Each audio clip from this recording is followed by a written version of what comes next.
My family told 200 people that I abandoned the United States Army. They said it at holidays. They said it to neighbors. They said it, specifically and repeatedly, to my younger brother Caleb, who grew up believing his older sister was a coward, who ran from her unit 6 years ago and never looked back. I let them believe it. I stood at the edge of a football field in dress blues that none of them recognized, watching my brother's graduation ceremony from officer candidate school, and I let a lie about who I was sit in 200 folding chairs for 45 minutes. Then, a 2-star general walked across that field, stopped in front of me, and said my rank out loud. Before I tell you what happened after that, the sound the crowd made, the look on my mother's face, the way my father actually sat down in the grass because his legs stopped working, you need to understand exactly what my family believed about me, why they were so certain they were right, and what 6 years of silence actually cost everyone involved, including people who are no longer here to tell their own side of it. Please take a moment to like and subscribe only if this story resonates with you. Drop your city and your local time in the comments. I want to know where you are right now. Now let me take you back, all the way back, to a kitchen table in Modesto, California, on a Tuesday night that none of us knew was about to become the last ordinary dinner our family would have for 6 years. My name is Sarah Whitfield. I'm 34 years old. I grew up in Modesto, the oldest of 3 kids in a family that measured love almost entirely in visible achievement grades, on a refrigerator, trophies on a shelf, a rank on a uniform that everyone could see and understand and point to at church on Sunday. My father, Frank Whitfield, served 11 years in the Army before a training injury to his lower back ended his career 2 years earlier than he'd planned. He never fully made peace with that ending. He talked about it the way some men talk about a marriage that failed through no fault of their own, with a specific grief that never quite resolved into acceptance, just got quieter over time. What he wanted, more than almost anything else in his life, was for one of his children to finish what he started, to wear the uniform all the way through, to retire with a pension and a folded flag and a story that closed properly, the way his never had. My mother, Deborah, grew up 2 towns over, the daughter of a long-haul trucker and a hospital administrator. And she brought into our house a specific kind of vigilance, the vigilance of someone who had grown up watching a parent leave for days at a time and had never fully unlearned the habit of counting hours until someone came home.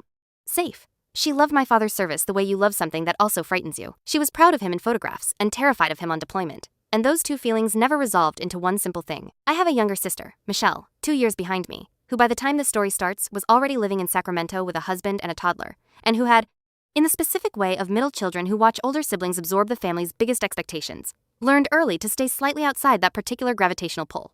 Michelle loved me without needing to understand me, which is its own kind of gift I didn't appreciate fully until much later. And I have a younger brother, Caleb, 6 years behind me, who was 12 years old the year I enlisted, and who absorbed the specific shape of what our father wanted from a Whitfield in uniform more completely than any of us realized at the time. I enlisted at 19, 3 months after graduating high school, over my mother's quiet objection and my father's undisguised pride. I did well in basic training, well enough that a training instructor pulled me aside during week 7 and told me, in the clipped way instructors deliver compliments they don't want to inflate, that I had the kind of head this job needs. I didn't know yet what that meant. I would find out over the next 4 years, first in a conventional unit, then in a series of increasingly specialized schools that quietly filtered out almost everyone who started alongside me. I want you to picture the kitchen table where this story actually begins, because the detail matters. It was a scarred oak table my father had refinished himself the year before I left for basic, sanded down and restained a shade darker than the original, with one leg slightly shorter than the others so that if you set a glass down too hard on the northwest corner, it rocked. My mother had covered that corner with a folded napkin for 11 years, rather than let my father fix the leg properly, because fixing it properly would have meant admitting the table needed fixing. And some part of my mother's approach to the whole world was papering over structural problems, rather than naming them out loud. I think about that napkin more than I probably should. It explains more about my family than almost anything else I could tell you. I was 23 years old, 4 years into my enlistment, sitting at that table on a Tuesday night in March, eating my mother's chicken and rice, when I told my family that everything was about to change. I've been selected for something, I said. A transfer, a different kind of assignment. My father set down his fork. What kind of assignment? I can't tell you the specifics. That's actually part of what I'm telling you. I won't be able to tell you specifics. About where I am, about what I'm doing. Communication is going to be limited. There might be stretches, long stretches, 6 months, 8 months, where you won't hear from me at all, and I need you to know now, before it happens, that the silence doesn't mean anything is wrong. Caleb, 17 at the time and still deeply invested in the mythology of what his big sister's uniform meant, lit up immediately. Like special forces? Like classified stuff? I can't answer that either, I said, and I remember smiling when I said it, because at 23 I still thought that not being able to answer was its own kind of answer, a wink built into the silence that everyone would correctly read. Michelle, 21 and visiting for the weekend with her then boyfriend, later her husband, asked the more practical question nobody else thought to ask. Is it dangerous? Should we be worried? I don't know how to answer that honestly without saying more than I'm allowed to, I told her, which was, in hindsight, its own kind of answer. My father nodded slowly. He had been in long enough, decades earlier, to recognize the shape of what I wasn't saying. Men of his generation, men who'd served, had a specific fluency in that particular kind of silence. They knew that some doors close, not because something bad happened behind them, but because something important did. Something that requires the door to stay closed. He didn't ask a single follow-up question. He just nodded, and reached over, and put his hand briefly on my shoulder. The closest thing to a blessing he knew how to give. My mother did not nod. What does that mean, Sarah? What are you actually going to be doing? I can't tell you, Mom. You can't tell your own mother. No, I can't. She looked at me for a long moment across that table, past the water glasses, past the basket of rolls going cold, with an expression I would spend years afterward trying to properly name. It wasn't quite suspicion. Not yet. It was closer to the specific moment a person's face changes when they realize they are about to be asked to live inside an absence, and they are trying, in real time, to calculate whether they have the capacity for that particular kind of waiting. Okay, she said finally, in a voice that wasn't quite agreement. Okay. She stood up and started clearing plates before anyone had finished eating, which was, in the language our family spoke without ever naming it, her specific way of ending a conversation she didn't know how to continue. I left 3 weeks later. My mother made a pound cake the morning I flew out, the same recipe her own mother used to make, dense and slightly too sweet. Wrapped in foil and pressed into my hands at the airport with a ferocity that had nothing to do with cake. Call when you land, she said. Wherever you're landing, call. I might not be able to, Mom. Then call when you can. I don't care if it's the middle of the night. I don't care if it's 3 sentences. Call.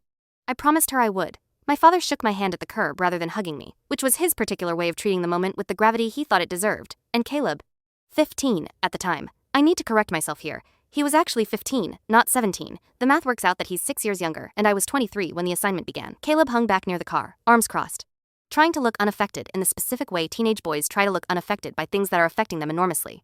For the first 11 months, I kept my promise to my mother more or less intact. Short calls, vague on details, long on reassurance. I told her I was safe. I told her the food was fine. I told her, once, that I'd seen a sky so full of stars in a desert somewhere I still can't name that it had briefly stopped feeling like a hardship post and started feeling like something closer to a privilege. And she'd laughed at that, relieved, the way you laugh when a worry briefly loosens its grip. The calls started spacing out around month 12, 3 weeks between them, then 5. Then, after a specific operational period I'm still not permitted to describe in any detail beyond its duration, 4 months passed with no contact at all. I want to tell you honestly what that silence contained, without telling you what I'm not allowed to tell you. It contained work. It contained relocation to postings that don't appear on any map available to the public. It contained a training pipeline that took me from a competent enlisted soldier to something the Army doesn't advertise. It produces the specific skill set that gets you noticed by people who don't wear name tapes and don't explain themselves to anyone below a certain clearance level. It also contained loss, of a kind I have still never fully explained to my family, and won't fully explain here, except to say this. 18 months into that assignment, a member of my team, a staff sergeant named Priya Nair, 26 years old, sharper than almost anyone I've worked with before or since, the kind of person who could read a room of hostile strangers in 4 seconds and adjust her entire bearing accordingly, did not come home from an operation I am not permitted to name. I was in the room when her family was notified. I was not permitted to attend the funeral, because attending would have required explaining my presence, and my presence required explaining my unit, and my unit required explaining things that were, at the time, more important to keep quiet than my own grief. I flew back to my post the day after the funeral I couldn't attend, and reported for a mission briefing 4 hours later. Nobody in my family knew any of this happened. Nobody in my family knew Priya Nair existed, or that I still keep a photograph of her, laughing at something off camera, in a box I don't open often, because opening it costs something I'm not always prepared to pay. This is the part of the silence nobody sees from the outside. It isn't just an absence of phone calls. It's a life running in parallel to the one your family imagines you're living, full of specific griefs and specific victories they will never be told about, because telling them was never an option available to you. Without information, my family did what most families do when they love someone and cannot reach them. They built a story out of the only materials available, my absence, my silence, and their own fear, mixed together in roughly equal parts, until the mixture hardened into something they could hold on to. Because holding on to a wrong story felt, to them, safer than holding on to no story at all. The story began small. At first it was simple worry, spoken quietly between my parents at night, the kind of worry that doesn't need an audience. My mother has told me since that for the first year, she assumed, hoped that the silence meant I was somewhere dangerous but honorable, the kind of danger you could be frightened of and still proud of in the same breath. The story changed shape around the 18-month mark, not because of any new information, but because of a specific conversation at a 4th of July barbecue at my Aunt Carol's house. The kind of extended family gathering where everyone brings a dish and nobody quite says what they're actually thinking until the beer's been flowing for 2 hours. My Uncle Gary, my father's younger brother, a man who has never served but has always had strong opinions about people who have asked my father, in front of 11 other relatives arranged around a folding table with a plastic checkered cloth. So what exactly happened to Sarah? She's still in the Army or not? My father, caught off guard, gave an answer that was true in its uncertainty and devastating in its vagueness. We don't really know, he said. She doesn't call much anymore, doesn't tell us where she is. My Aunt Carol, who has never in her life let an ambiguous silence pass without filling it with her own theory, said, "You don't think she got in trouble, do you? Something disciplinary?" My father didn't correct her, not because he believed it, not yet, but because he didn't have a better story to offer in its place, and a family gathering isn't where you say, "I genuinely don't know and it terrifies me" out loud in front of your extended relatives. Silence, in that specific moment, functioned as a kind of accidental agreement. That was the seed. Over the following 2 years, watered by nothing but more silence and occasional secondhand retellings at holidays and graduations and the particular gossip network that runs through extended families like groundwater, The seed grew into something specific and terrible. The story that I had gotten into trouble. That something disciplinary had happened. And eventually, by year 3, into its final and most damaging form, that I had gone AWOL. That I had, in the plain and devastating language my father eventually started using without qualification at family gatherings, abandoned my post and walked away from the army. I did not know this final version of the story existed until my cousin Melissa told me during one of the 17-minute phone calls I was occasionally permitted, in the spring of my 4th year, gone. "Sarah," she said, and I could hear in her voice that she'd been building up the courage to ask this for a while. "Your mom told my mom you deserted. Like, actually deserted. Is that true?" I remember exactly where I was standing when she asked me that. A cinderblock hallway in a facility I'm still not permitted to name, holding a handset attached to a phone bolted to the wall, my other hand pressed flat against the cool concrete, because I needed something solid to touch while the question landed. "That's not what happened," I said, "but I can't explain it right now." "Okay," Melissa said, in a tone that told me clearly she didn't believe the denial, or didn't want to further embarrass herself defending a version of events she had no way to verify against a family consensus that had already calcified into fact. I hung up the phone and stood in that hallway for a long time, understanding for the first time the actual, specific cost of the silence I had agreed to 4 years earlier. It was not only my physical absence from birthdays and holidays and Sunday dinners. It was my reputation, being actively rewritten, brick by brick, by the people who loved me most, in the specific shape of their own accumulated anxiety. Because anxiety unaddressed for long enough will always eventually calcify into a story. And a story, even a devastating one, is more bearable to a frightened person than an unresolved question mark. I want to tell you about one specific person who did not fully accept the story, because it matters, and because I didn't find out about it until much later. My sister Michelle, unlike almost everyone else in the extended family, never repeated the deserted version of the story to anyone. She's told me since that she didn't believe it, not really, not even in her most frustrated moments of missing me, she said. It never fit the person she'd grown up sharing a bathroom with, the person who used to cover for her when she snuck out in high school and never once told our parents. But not believing the story and correcting it out loud in front of the whole family turned out to be 2 very different acts of courage, and Michelle, by her own later admission, only managed the first one. "I never said you deserted," she told me, months after the graduation, sitting on her back porch in Sacramento with her toddler asleep inside. "But I also never stood up at Thanksgiving and told Dad he was wrong either. I just kind of let it happen around me, went quiet myself, honestly, whenever it came up. I told myself that was different from agreeing. I'm not sure anymore that it was." I understood exactly what she meant, because I had spent 6 years telling myself something similar, that choosing silence wasn't the same as choosing the lie that filled it. I'm not sure, even now, that distinction holds up as cleanly as either of us wanted it to. My brother Caleb was 12 when I left. He was 16 when the trouble version of the story took hold at that 4th of July barbecue. He was 19 when the deserted version became, functionally, established fact in our household, repeated at Thanksgiving.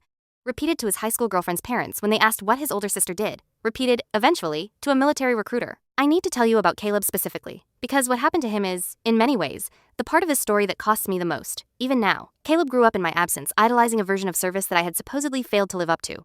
Our father, without ever quite framing it this way out loud, made it clear through 1,000 small comments and long silences that finishing what I had apparently abandoned had become, in some unspoken family accounting, available as a debt someone else could pay down.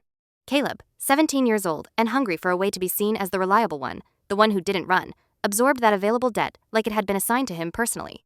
He told me later, years later, after everything about a specific conversation with a recruiter at a strip mall recruiting office 2 towns over, the same kind of strip mall office where I'd signed my own papers 7 years earlier. My sister was in the army, Caleb told the recruiter, a stocky staff sergeant named Delgado who'd clearly heard every version of every family story 100 times before. She didn't make it, walked away from her unit. Delgado, Caleb told me later, had looked at him for a long moment and asked, "You trying to be different from her? Or you trying to be like the version of her before she walked away?" Caleb hadn't had an answer for that. He's told me since that he still doesn't, fully. But he enlisted 3 months later, worked harder than almost anyone in his basic training cohort, according to 2 separate people who trained alongside him, and set his sights, within his first 18 months of service, on a program that is genuinely brutal to be selected for, let alone complete, officer candidate school. He was, by every account I've gathered since, extraordinary at it. He ranked in the top decile of his OCS class. He was selected for a leadership role within his cohort that is not handed out lightly. He did all of this while carrying, quietly, the specific weight of being the Whitfield who was going to finish what his sister had supposedly failed to finish. I did not know any of this was happening in real time. I found out about his enlistment 9 months after it happened, secondhand, through Melissa again. During a call I almost didn't take because I was 3 days back from an operation I'm still not permitted to name, and running on a kind of exhaustion that makes even good news feel like it's arriving from underwater. "Caleb enlisted," Melissa told me. "Did you know that?" "No," I said. "I didn't know that. He's doing really well apparently. Dad's really proud." I remember sitting with that sentence for a long time after we hung up. Dad's really proud. My father was proud of the son who was, in some significant part, running toward the army specifically to distance himself from the daughter he believed had run away from it. I had built, without ever intending to, the exact shape of shame that my little brother had spent years trying to outrun. I found out about Caleb's OCS graduation the same way secondhand, through Melissa, 3 weeks before it happened, mentioned almost in passing during a call about something else entirely. Caleb's graduating OCS next month, she said. Big ceremony. Whole family's flying in. I sat with that information for 4 days before I did anything about it. I need to tell you, in the limited way, I'm still permitted to, what those 6 years actually were, because the shape of what I'm hiding matters as much as the fact that I was hiding it. I was assigned, at 23, to a specialized intelligence and operations unit, the kind of unit whose existence isn't officially confirmed in casual conversation, whose personnel don't appear in public directories, whose work product doesn't come with bylines or medals presented at ceremonies with family in the audience. I spent those 6 years in postings I still cannot name, doing work I still cannot fully describe, alongside people who understood without needing an explanation exactly why I couldn't call my mother back for 4 months at a time. My commanding officer for most of those years was a woman named Colonel Elena Reyes, 48 years old at the time, a 19-year veteran of work most of the country will never know occurred, with a face that gave away nothing, and a way of looking at you during a briefing that made you feel simultaneously terrified and completely understood. Reyes became, over those years, something closer to family than my actual family, in the specific way that happens when you share classified grief and classified triumph with someone, and can share almost nothing else with anyone else at all. I was promoted twice during those 6 years, first to major, then, 4 years in, to lieutenant colonel, and both promotions happened in small rooms with 6 or 8 people present, all of whom already knew exactly what the promotion was for, none of whom could ever describe it to anyone outside that room. My mother did not know I outranked most of the officers she'd ever met at any base open house we'd attended when I was younger. My father did not know his daughter, the one he'd told his own brother had deserted, held a rank he himself had never reached in 11 honorable years of service. There was a specific night, in my 5th year, that I want to tell you about, because it's the closest I can get to explaining what the actual stakes of the silence were. I was deployed to a location I still cannot name, embedded with a small team on an operation that required, among other things, that I maintain a cover identity for 11 consecutive days among people who would have killed every member of my team without hesitation, if that cover had cracked for even a few seconds. On day 8, a man I was speaking with, someone who held information we needed and did not know he was speaking to American intelligence, asked me, almost conversationally, about my family, where I was from, what my parents did. I answered him, in a language that wasn't my first language, with a biography that was almost entirely fabricated, built by people whose entire job was constructing lives that would survive scrutiny. I described a childhood that wasn't mine, parents who didn't exist, a version of myself assembled out of operational necessity, right down to a fake younger brother I invented on the spot who bore no resemblance to Caleb at all, and I remember the strange vertigo of inventing a sibling while my actual sibling was, at that exact moment, 8 time zones away, believing a lie about who I actually was. That night, alone afterward, in a room I can't describe in a country I can't name, I thought about my actual mother, 3 months into another stretch of silence, standing at that scarred oak table with the shortened leg, wondering where her daughter actually was. I thought about the fact that I had just spent an entire day being a person who did not have a mother like mine at all, constructed specifically so that the man I was speaking to would never think to ask a question that could get my team killed. I did not cry that night. I want to be honest about that, because I think there's a version of this story where I tell you I broke down, and it would make for a cleaner scene, and it isn't what happened. What happened is that I sat very still for close to an hour, feeling something that didn't have a clean name, and then I got up and reviewed the next day's operational plan, because that was the job, and the job didn't stop for feelings that didn't have clean names. I am telling you this because I want you to understand. I was not hiding from my family because I had failed them. I was hiding from them because the alternative, any version of the truth, even a fragment of it, could have gotten people killed, myself very much included. The distance between, she abandoned us, and she was protecting us by staying silent, is the entire distance this story is asking you to cross, and I understand, better than almost anyone, how hard that distance is to see from the outside, because I couldn't fully explain it even to the people standing right in front of me. I want to tell you about one more night, because I think it explains something about why I never once, in 6 years, seriously considered breaking protocol to correct the story, no matter how much it cost my family. In my 4th year, during a different operation I'm still not permitted to describe in detail, our team's cover was compromised for a period of approximately 90 minutes, not fully blown, but close enough that extraction became the only reasonable option, and close enough that for 90 minutes, several people I worked alongside every day were in more direct danger than I have words to fully convey to you here. We got out. Everyone got out. But I remember, in the immediate aftermath, sitting in the back of a vehicle with my hands not quite steady, understanding with total clarity that if any detail of that operation, or the unit behind it, or even the country we were operating in, had reached my family through an unsecured phone call made because I missed them and wanted to reassure them, the consequences would not have been limited to embarrassment or inconvenience. People die from information leaking through channels that felt, to the person leaking it, like small acts of love. I called Reyes the next morning, still not fully recovered from the adrenaline, and told her I wanted to request a single authorized call home, just to hear my mother's voice. Nothing operational, nothing specific. She granted it. I called. My mother answered on the second ring, the way she always did, like she'd been sitting near the phone. Sarah? Hi, Mom, I'm okay. I just wanted to hear your voice. Are you safe? Tell me you're safe. I'm safe, Mom, I promise. I just wanted to hear you say something normal. Tell me about the garden. She talked for 11 minutes about tomatoes and a raccoon that had been getting into the compost, and I sat on a cot in a facility I can't name, 8 time zones away, 12 hours removed from an extraction that could have gone very differently, and let the specific, ordinary sound of my mother's voice talking about raccoons be the only thing that existed for 11 minutes. I did not tell her about the previous 90 minutes. I never told her, to this day. Some things I've decided are mine to carry alone, even now, even after everything came out on that field.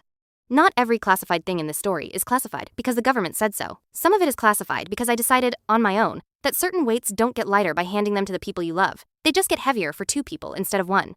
4 days after learning about Caleb's graduation, I requested a meeting with Colonel Reyes. I want to attend my brother's OCS graduation, I told her. As a civilian visitor, 72 hours. I'm not asking to disclose anything about the work. I'm asking to be in the audience. Reyes looked at me for a long moment across her desk, the same look she gave briefings that were about to get complicated. You understand what that costs you, she said. You sit there in whatever civilian clothes you bring. Or you sit there in a dress uniform that doesn't explain itself, and you let them believe whatever they currently believe. You don't get to correct 6 years of a story in one afternoon, Whitfield. That's not how clearance works, and you know that. I know, ma'am. They're going to ask questions. Your family, extended family, people at that ceremony who know your name. I know. You're going to have to sit there and let them believe what they believe. I know, ma'am. She was quiet for a moment, tapping a pen against a folder she hadn't opened. For what it's worth, she said finally, I've read your file more times than almost anyone's in this command. Your brother is graduating into a service that is measurably better because of work you did that he will never be told about. You should know that going in. Whatever happens on that field, that part is true, and it doesn't depend on anyone else finding out. She approved the 72 hours the same afternoon. I flew out 2 days later, in civilian clothes, with my dress uniform folded carefully in a garment bag I checked as luggage, telling myself the whole flight that I probably wouldn't even wear it. That I would sit in the back in a blazer and jeans, watch my brother get commissioned, maybe find a 5-minute window to speak to him afterward, and fly home without disturbing 6 years of carefully maintained silence any further than my simple, physical presence already would. I did not tell my family I was coming. I want to pause here and ask you something, because I think this is the part of the story that matters most, more than the reveal everyone's waiting for. Has anyone in your life built a version of you that was wrong, not out of malice, not because they wanted to hurt you, but simply because you went quiet and they didn't have anything else to build the story out of, except their own fear? Type understood in the comments if you've lived some version of that, on either side of it, the person who went quiet, or the person left to guess. Because the hardest part of what I'm about to tell you isn't the moment on that field. It's the 6 years that came before it, where the people who loved me most were completely, sincerely certain they were right about who I had become. Stay with me, we're almost there. I arrived at the ceremony grounds 90 minutes early and sat in my rental car in the parking lot for most of that time, still in civilian clothes, watching families arrive in their good clothes, mothers in sundresses despite the heat, fathers in the one blazer they owned, grandparents moving slowly across gravel with the specific pride of people who'd waited a long time for a day like this one. I watched my own parents' car pull in at the far end of the lot. My mother got out first. She looked older than the 6 years should have made her, the specific, accumulated tiredness of a woman who has spent years being quietly, persistently worried about a daughter she couldn't reach and, more recently, terrified she was about to watch her son follow the same path into a version of disappearance she'd never fully recovered from the first time. My father got out slower, favoring the hip that had ended his own career 2 decades earlier, and stood for a moment squinting across the field at the rows of folding chairs, the way men of his generation survey any space that used to be theirs. I sat in that car for another 40 minutes, watching my family find seats 3 rows from the front, watching Melissa and her mother arrive and sit 2 rows behind them, watching Michelle arrive separately with her husband and toddler, having flown in from Sacramento that morning, watching the specific choreography of a family gathering for an event none of them yet knew was about to become something else entirely. At the 45-minute mark, I got out of the car, walked around to the trunk, and changed my plan. I don't fully know, even now, why I decided to put on the dress uniform instead of the blazer. Part of it, I think, was Reyes's voice in my head, that part about my brother graduating into something better, because of work he'd never know about. Part of it was simpler, and more selfish than that. 6 years is a long time to disappear inside a version of yourself nobody's allowed to see. I think some part of me, standing at that car trunk in a parking lot in California, simply wanted, for 72 hours, to exist in the uniform that actually belonged to me, rank and all, even if I couldn't explain what any of it meant. I found a seat near the back, on the aisle, in a section loosely reserved for visiting service members, where a dress uniform would draw less immediate attention than it would anywhere else on those grounds. Nobody in my family section was positioned to see me clearly from that distance. I sat down, and I watched the ceremony begin. The ceremony ran the way these ceremonies run. Remarks from the base commander, a 2-star general named Harmon, whose name I recognized from briefings I'm not permitted to describe, though I had never personally met him. Remarks from a visiting dignitary. The playing of a service song, and then the individual commissioning of each candidate, one by one, called by name to the stage, sworn in, saluted, applauded. When they called Caleb Whitfield, I watched my parents stand up 3 rows ahead of me, my mother gripping my father's arm with both hands, both of them crying in the specific, unrestrained way parents cry when a child does something that quietly, finally answers a question they'd been asking themselves for years without ever saying it out loud. Caleb walked to the stage. He looked older than I remembered him, 23 now, the same age I'd been at that kitchen table 7 years earlier. Though I hadn't consciously made that comparison until this moment of writing it down for you. He was commissioned as a 2nd lieutenant. He saluted General Harmon. The crowd applauded, the specific warm roar of 200 people who love someone and are relieved and proud in the same breath. And then General Harmon said something that was not on the program. Before we close today's ceremony, he said, his voice carrying easily across the field through the PA system, I want to acknowledge a distinguished visitor in attendance today. Lieutenant Colonel Sarah Whitfield, whose service record includes some of the most significant classified operational contributions this command has seen in the past decade. Colonel Whitfield, if you're willing, I'd like to invite you to the stage. I had not requested this. I found out afterward, from Reyes herself, that she had submitted a quiet request through General Harmon's office 2 days earlier, a professional courtesy extended between officers who understood exactly what 6 years of silence costs a person. A small act of returning to me, in front of witnesses, something 6 years had taken without my ever being able to ask for it back. 200 heads turned. I sat still for exactly 4 seconds. I know it was 4 seconds because I have relived those 4 seconds more times than I can count since, and I have counted them. I stood up. I found my mother's face in the crowd before I found anyone else's. She was standing completely still, one hand pressed flat against her mouth, looking at me the way you look at something your mind has not yet finished, deciding how to categorize recognition and disbelief, arriving in the same half second, colliding, not yet resolving into anything with a name. My father was not standing.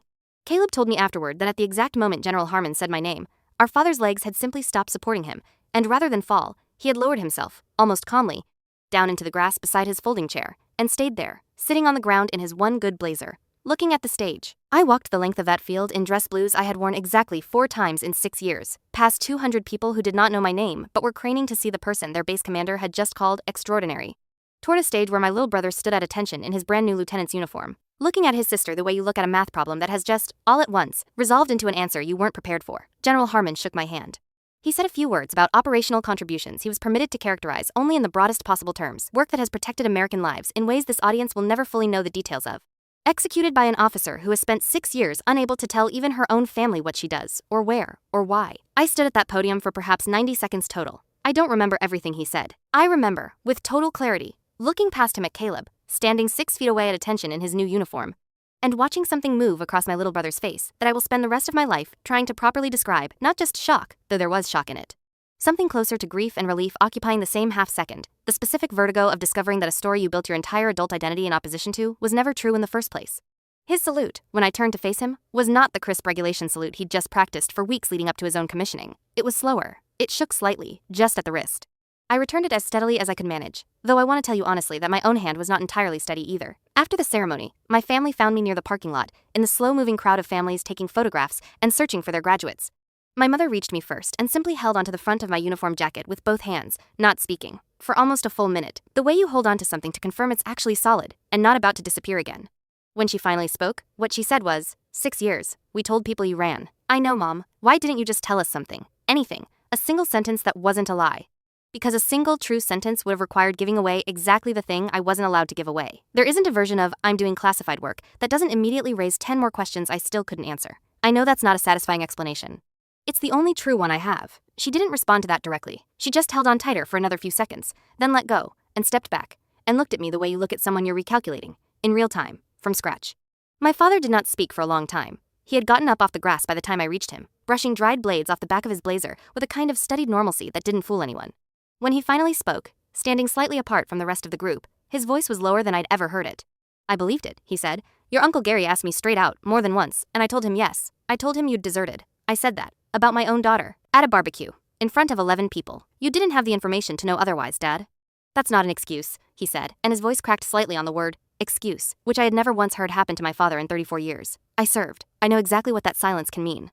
I, of all people, should have looked at 6 years of you not calling and considered the possibility that you were protecting us, instead of assuming the worst thing available and repeating it at a barbecue like it was settled fact. I should have trusted you enough to doubt the story instead of building it. I didn't have a response to that. I still don't, entirely. He was right, and being right didn't undo 6 years, and I think we both understood, standing in that parking lot, that some debts don't get repaid in a single conversation, no matter how honest the conversation is. Michelle reached me next, her toddler asleep against her shoulder despite the noise and heat, and she didn't say anything at all, just wrapped her free arm around me and held on. The specific wordless apology of someone who had never repeated the lie but hadn't corrected it either, and knew the difference mattered less than she'd told herself it did. Caleb found me last, after the rest of the family had drifted toward the cars, still in his lieutenant's uniform, his new bars catching the late afternoon light. He didn't say anything for almost a full minute. I let the silence sit, because I understood, better than most people could, exactly how much a silence like that can be carrying. I enlisted because I wanted to be the one who didn't run, he finally said. I built my whole career, this whole day, off being not you, every single decision. The recruiter's office, OCS, all of it. It was never really about the army. It was about being the Whitfield who finished what you supposedly couldn't. I know, you weren't what I thought you were, not even close. No, I said, I wasn't. He looked down at his own new uniform, then back up at mine, and something in his face shifted, not quite anger, not quite relief, something that didn't have a clean single name. The same something I'd felt alone in that room I can't describe, in a country I can't name. 5 years earlier. I don't know how to feel about that, he said. You don't have to know right now, I told him. It took me 6 years to know how to feel about most of it, and I was the one actually living it in real time. You just found out 45 minutes ago. Give it longer than 45 minutes before you decide anything. He nodded slowly. Then, almost as an afterthought, he asked the question I think he'd actually been building toward the whole time. Was any of it worth it? The 6 years. What it cost everybody, including you? I thought about Priya Nair's photograph in a box I don't open often. I thought about a fabricated biography delivered fluently to a man who would have killed my whole team without hesitation. I thought about a mother who had spent 6 years quietly terrified, and a father who had told his own brother, at a barbecue, that his daughter deserted. I don't have a clean answer to that, I told him honestly. Some parts were worth it in ways I can't fully explain to you. Some parts cost more than I think anyone should have had to pay, including you, including mom and dad. And I don't think it was worth it, and it cost too much. Cancel each other out. I think they're both just true at the same time. I've stopped waiting for that to resolve into something simpler. That ceremony was 8 months ago as I'm telling you this. I'm still not able to tell my family most of what those 6 years actually contained. Some of it will stay classified for decades. Some of it, I suspect, will stay classified permanently, filed away in a place even I won't have access to eventually. Priya Nair's family, as far as I know, still doesn't have the full account of what happened to her, and I don't know if they ever will. And that not knowing is a weight I carry that has nothing to do with my own family's 6 years of misunderstanding, and everything to do with the actual cost of the work. What has changed in the months since that field is smaller than people might expect from a story like this, and more important than it looks from the outside. My father called me on a Tuesday 2 months ago, not for a holiday, not for any occasion at all, just to talk, which he had not done, unprompted, in the 6 years before that graduation.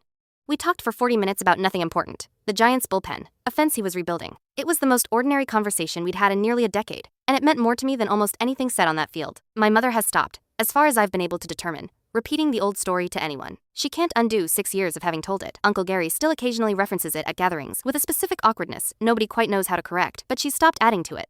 And she started, slowly, asking me questions she knows I still can't fully answer, just so I know she's willing to sit in the not knowing with me now, instead of filling it with fear. 2 weeks ago, she sent me a photograph of that scarred oak table, the napkin still folded over the short leg, with a single line of text underneath. Still hasn't fixed it. Thought you'd appreciate that. I did appreciate it, more than she probably knew. Caleb and I talk more now than we have since he was a teenager. He shipped out 4 months ago, his first assignment as a commissioned officer, and before he left, he asked me the question I'd been quietly waiting for. Would you do it again? The whole 6 years? Knowing everything it cost you, me, mom, dad, that whole barbecue, everything? I thought about that for a long time before I answered. Longer than the question probably warranted, because I wanted to give him something true, instead of something comforting. Yes, I told him, but I'd grieve the cost more honestly while I was paying it. I spent 6 years telling myself the silence was free because I'd chosen it. It wasn't free. It just wasn't optional either. Those are different things, and I wish I'd let myself understand that distinction at the time, instead of only understanding it now, telling you about it in a parking lot 8 months after the fact. The morning of the graduation, before I sat in that parking lot for 90 minutes, I drove 2 hours from the airport hotel to the ceremony grounds, with the radio off, running through, one more time. Every version of what might happen. In the version I actually expected, I would sit quietly in the back, watch Caleb get commissioned, maybe catch his eye for a single second across the crowd, and drive back to the airport that same evening having changed nothing except my own private knowledge that I'd been there. I had rehearsed, without meaning to, an entire afternoon of continued invisibility, because invisibility was the only mode I had fully mastered over 6 years, and some part of me assumed it would simply extend itself naturally, to this occasion too. The same way it had extended itself through birthdays and hip surgeries, and a Christmas I never made it home for. I did not rehearse any version where a 2-star general said my name into a live microphone in front of 200 people. I want to be honest about that, because I think it matters for understanding what happened next. I was not composed and prepared for that moment. I was, for exactly 4 seconds, as unprepared as anyone in that crowd. The only difference being that my unpreparedness was about to become the single most visible thing that had happened to me in 6 years. Instead of one more quiet thing I processed alone in a room nobody else would ever see. I want to give you one concrete scene from inside those 6 years of silence back home, because I think the abstract version, the story grew, doesn't capture how ordinary and how devastating these moments actually felt from the inside of my family's house.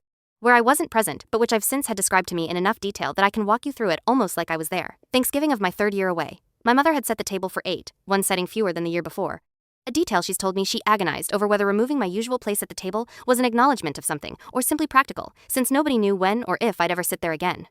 She left it in the end, an empty chair between Michelle and Caleb, and nobody at that table commented on it directly, though everyone, according to Michelle, noticed it the entire meal. My father said grace, and included, as he had every year since I left, a line asking for the safety of our family members who can't be with us, which had functioned for the first 2 years as a genuine, hopeful prayer, and had by year 3 curdled into something closer to a eulogy nobody wanted to admit they were delivering. Partway through the meal, according to Michelle, my grandmother, my father's mother, 83 at the time, sharp as anyone in the room despite her age, asked, in the specific, unfiltered way the very elderly sometimes ask the questions everyone else has agreed not to ask, has anyone actually tried calling Sarah's commanding officer? Wouldn't there be a number somewhere? Wouldn't the army tell you if something happened? The table went quiet. My father, according to Michelle, set down his fork and said, "Mom, we don't have a way to reach anyone. That's the situation." "That seems like an unusual situation," my grandmother said, unconvinced, and nobody at that table had a good answer for her, because the honest answer, we've decided our daughter is either doing something classified or something shameful. And we've stopped being sure, which wasn't something anyone was willing to say out loud over turkey. I didn't know any of this happened until Michelle told me, almost a year after the graduation, on that same back porch in Sacramento, and I sat with it for a long time afterward, an empty chair. A prayer that had become a eulogy. A grandmother asking the one reasonable question nobody else had the courage to ask out loud. 6 years compressed into a single Thursday in November that I wasn't there for and will never be able to get back. There's one more piece of this I need to tell you, because Caleb gave me permission to include it, and because I think it says more about what those 6 years cost him than almost anything else I could describe. During his first year of enlistment, working through basic training in Georgia, Caleb wrote me a letter. An actual letter, handwritten, the old-fashioned kind, using an address for a unit he'd gotten from our father, who'd gotten it, badly outdated, from an old deployment years earlier, an address that hadn't been current in over 2 years by the time Caleb mailed it. He showed me the letter, finally, 10 months after the graduation, pulling it out of a shoebox he'd kept it in the whole time, never sent to a working address, never delivered, never answered, carried across 3 different duty stations because he hadn't been able to throw it away. I'm not going to read you the whole thing, because some of it belongs only to the 2 of us. But there's a paragraph near the end I asked his permission to share, because I think it matters more than almost anything I could tell you myself about what the silence actually did to the people on the other side of it. He wrote, "I don't know if you're even going to get this. I don't really know what happened to you, and everybody has a different theory, and I've stopped believing most of them. But I've also stopped being sure what to believe instead. I just wanted you to know that whatever happened, whatever you did or didn't do, I still think about the time you taught me to ride a bike in the church parking lot and didn't tell Dad how many times I fell before I got it right. I don't know if the person people talk about now is the same person who did that. I hope she is. I miss her either way." I read that paragraph standing in Caleb's apartment, 10 months after a football field in California changed everything, and I had to sit down on his couch for several minutes before I could speak again. The letter never reached me. It sat in a shoebox for 6 years instead, undelivered, exactly like almost everything else in this story. A true thing, written honestly, that simply never found its way to the person who needed to receive it in time to make any difference. I want to tell you about one more conversation, because I think it completes something the rest of this story leaves open. 3 weeks after the graduation, at a smaller family gathering my grandmother's 80th birthday.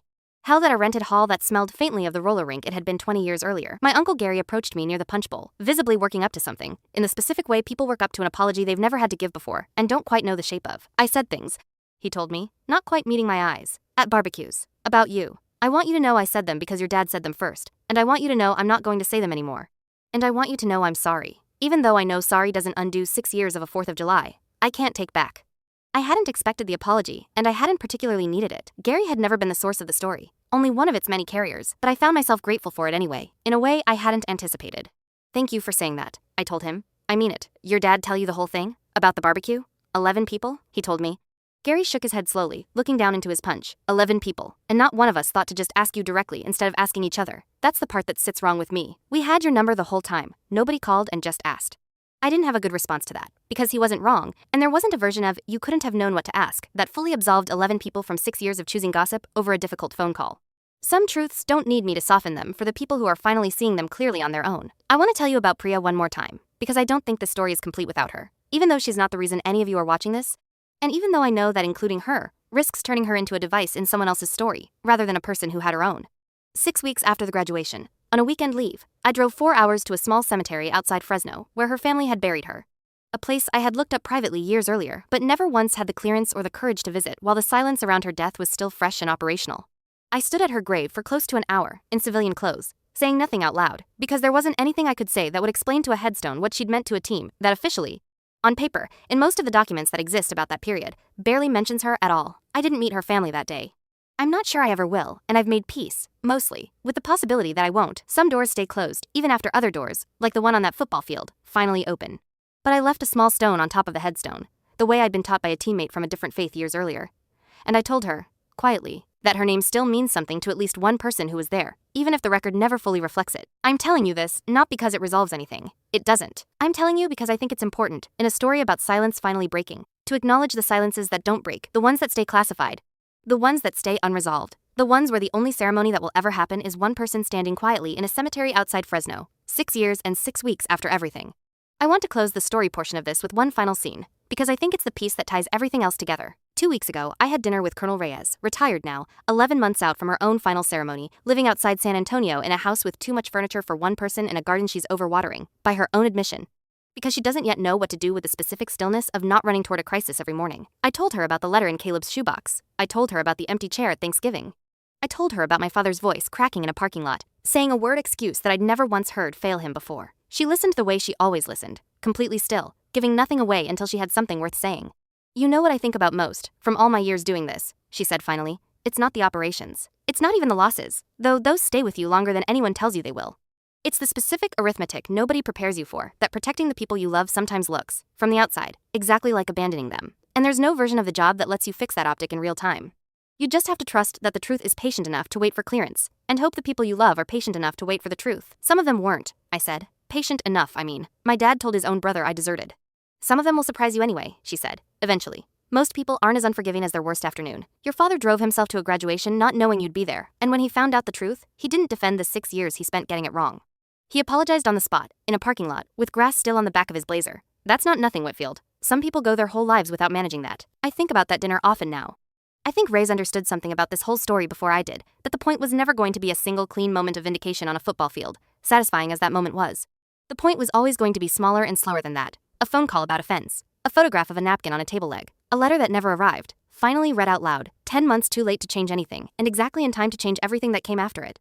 There's a small detail I almost left out of this story, and I've decided to include it, because I think it's the truest single image I have of what these 6 years actually were. The garment bag I checked as luggage the day I flew to Caleb's graduation had been packed, unpacked, and repacked 11 separate times over 6 years for 11 different occasions. I ultimately couldn't attend 2 of Michelle's birthdays, my grandmother's hip surgery, a Christmas I'd been granted 48 hours of leave for, and then had the leave rescinded 4 hours before my flight, for reasons I still can't fully explain. 11 times, I had packed that uniform, hoping to finally wear it somewhere that mattered to the people who actually knew my name before they knew my rank. 11 times, the job had come first, and the bag had gone back into a closet, still folded, still waiting. The 12th time was the one that finally worked. I think about those 11 failed attempts almost as much as I think about the one that succeeded, because I think they're the part of the story that doesn't get talked about when people ask, afterward, whether it was all worth it. Worth it isn't a single number you calculate once. At the end, after the general says your name and the crowd turns to look, it's 11 quiet failures and 1 loud success, and the 11 don't disappear just because the 12th finally happened. They're still there, in the accounting. The same way the empty chair at Thanksgiving is still there. The same way the letter in Caleb's shoebox is still there, undelivered for 6 years no matter how the story eventually ended. Before I go, I have a question for you, and I'd genuinely like an honest answer in the comments. Has anyone in your life ever built the wrong story about you simply because you couldn't, or didn't, fill a silence with the truth in time? And when the truth finally arrived whenever and however it arrived for you, what did it end up costing the people who got it wrong? Not what did it cost you, what did it cost them, once they understood?